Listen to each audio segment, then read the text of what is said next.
There's a wide variety of herbs that we can plant this time of the year. Now, we primarily focus on hardy herbs because cooler weather, hopefully, is not too far off in the future, and the herbs that we plant now, ideally, will be able to deal with the weather once it gets cold in November and December, and indeed even take freezes through the winter without any real problem, produce lots of wonderful herbs for you to harvest in the fall, winter, and spring.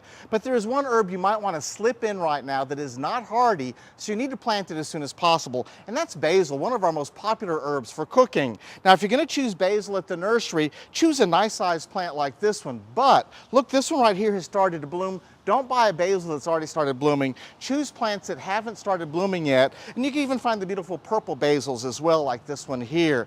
Now, other plants that you can put in your herb garden include chives and other onion relatives, like bunching onions and shallots can be planted right now. If you wanted to grow lavender, lavender is very difficult to grow during the heat of summer, but you can put lavender plants now in the late summer and fall. It'll grow through the cool season and produce a nice crop of flowers for you in the spring. Don't forget your mints. Choose mints that you like spearmint or peppermint, and get those planted now. Some of the other herbs you can plant include oregano, is a great hardy herb for the garden. Thyme is another really good hardy herb that can be planted now, as well as sage and rosemary. So you can see there's a wide variety of hardy herbs that you can plant in your herb garden now. But don't forget, if you want to add some basil, plant it as soon as possible to get some harvest before the cold.